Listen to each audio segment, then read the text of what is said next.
formal name of tapping is called emotional freedom technique, or EFT, as some of you may have heard, but we call it tapping because that's just easier to say, and it also explains what it is and what we do. So EFT, or tapping, was originally created by two men are considered the pioneers of tapping, Roger Callahan and Gary Craig. It was formulated in the 80s and 90s. And it's basically a combination of ancient or traditional Chinese medicine practices, so acupuncture and acupressure, using meridians to tap gentle pressure on different acupuncture points or acupressure points, combined with modern psychology. So what we're going to be doing is I'm going to be teaching you the different tapping points, and there are 9 tapping points that we're going to be using. We're going to go through those, and I'm going to show you how to do the tapping. And then once I show you how to do the tapping, I'm going to walk you through a script. I'm going to be reading off of a script, and we're going to be processing thoughts and emotions at the same time. And the idea behind this, there's been a lot of science, peer-reviewed research studies to prove that tapping has great benefits for so many things. Let's see, to name a few: anxiety, emotions, hence the name emotional freedom technique. It helps you to free yourself and your body from those intense emotions. It also helps with things like health and wellness and chronic pain. It helps with bad habits. It helps with limiting beliefs. It can help with perfectionism, can help with goal setting, productivity, can help with all kinds of anxieties about different things, about finances, about a relationship. It can help with cravings, if you're struggling with smoking, if you're struggling with drinking, substance abuse, overeating, emotional eating. So many things tapping can be used for. Essentially anything that activates the nervous system and causes a fight or flight response, tapping can be useful for. And I love it because it's quick and efficient, and it's easy to do. Once you learn how to do it, it's fairly easy to do. And you can also, it's very flexible. That's another thing I love about tapping, is that it's very flexible. You can really modify it and make it work for you. And I'll kind of talk about that as we go along. But there's been lots of science to prove that it works.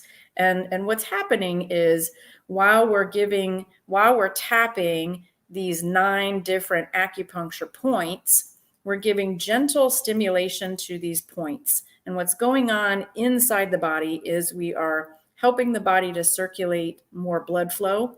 We're helping to circulate oxygen. We're getting the lymphatic fluid to move. Our lymphatic fluid is basically our immune system, is our toxin elimination system. And when our lymphatic fluid gets clogged or stagnant, then we can't detox toxins that are in our body. We have lymph nodes all over the body. We have lymph nodes underneath the neck is one of the main places where we have lymph nodes, and those can get stagnant and swollen when we get sick or when we're just not feeling our best.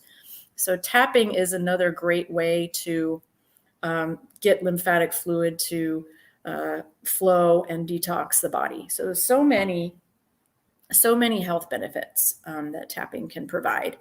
So let's go over the 9 different points, and then I'll lead you guys in a tapping demonstration. Okay, so the first point is called the karate chop point, and that is the fleshy part in between on the side of the hand. And you can use any hand. It doesn't matter which hand you use. In fact, you can switch. If you're tapping on one hand and it's getting uncomfortable and you want to switch to the other hand. So that's the first point. And the amount of stimulation varies for each person. Do what feels good to you. If it feels good to use all 4 fingers, then tap with all 4 fingers. It feels good to just do 1 finger, 2 fingers, or you can also just rub that area. You can also just touch and hold that area. Do what works for you. Sometimes I don't have the energy to tap. If I wake up in the middle of the night and I'm anxious and I want to get the benefits, but I just don't have the energy to tap, then I will maybe just touch and hold that point and breathe in and out. Okay, second point is the eyebrow point, and that's the side of the eyebrow, kind of that crease where the eyebrow meets the bridge of the nose. And you can do either side here. You can do the right side, you can do the left side, or you can do both, whatever feels good to you. So that's the eyebrow point. And just some gentle stimulation. You don't really want to bang yourself. You don't want to cause any pain. And again, you can just rub if that feels better, or you can just touch and hold. All right, the third point is the side of the eye, kind of that temple area. Again, you can do 2 hands, or you can do one or the other, whatever feels good. And you can switch back and forth. That's also the beauty of tapping, is it's very flexible. Okay, and then the next point is underneath the eye, kind of at the top of the cheekbone there. This is actually the stomach meridian in ancient or traditional, I keep saying ancient, but traditional Chinese medicine. This is the stomach point. So whenever your stomach isn't feeling well, you can give this point here some tap, tap, tap. Again, you can do both, or you can do one or the other. Okay, the next point is underneath the nose, kind of where the mustache area is. So you can tap this way, or you can turn your hand to the side. If you have long nails and you don't want to stab yourself, you can do it like this too. Whatever feels good to you. How many times really doesn't matter. Do what feels good to you. Whenever you feel like changing to the next point, go ahead and change to the next point. If you want to spend some extra time on certain points, feel free to do that. Next point is the chin, where that crease is right there. Okay. Next point is the collarbone. So find where the collarbones meet in the middle, and then go down an inch and out an inch. And you don't have to get exact, because this is not acupuncture. We're not putting any needles in. That's exact. This is more like acupressure. So as long as you're getting the general area, then you're getting it. Okay, so again, you can do both hands here if you want. You can do one side or the other. Or some people take their hand and do it this way. Whatever feels good to you. You can also just rub that area, play around with it, and see what works for you. All right, I actually noticed right there as I was rubbing this area that I had a couple of swallows, and that is a sign that my nervous system is calming down.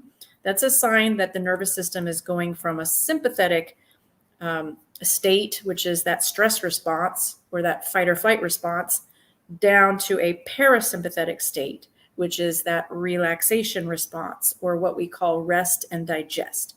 So that's a good sign. So some signs that you want to look for while we're tapping are swallowing, more saliva production, maybe a spontaneous breath or a sigh, like, that's a sign that the body's relaxing.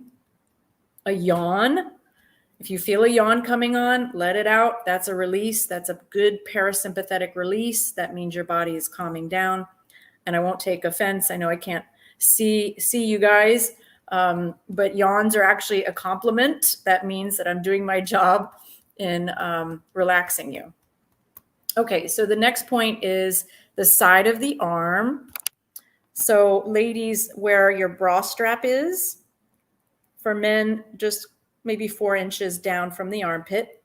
And again, you can do both sides here if you want, or you can just do one or the other. You can also cross. I sometimes like to do cross because it kind of feels like a little self-hug. And this is also great. This is the spleen point in Chinese medicine. So you're giving your spleen a little bit of energy. Spleen gets depleted when we go into fight or flight. All right. And then the last point is the top of the head. So you can do it with a flat hand here, or you can do it with fingers. Okay. So those are the 9 points.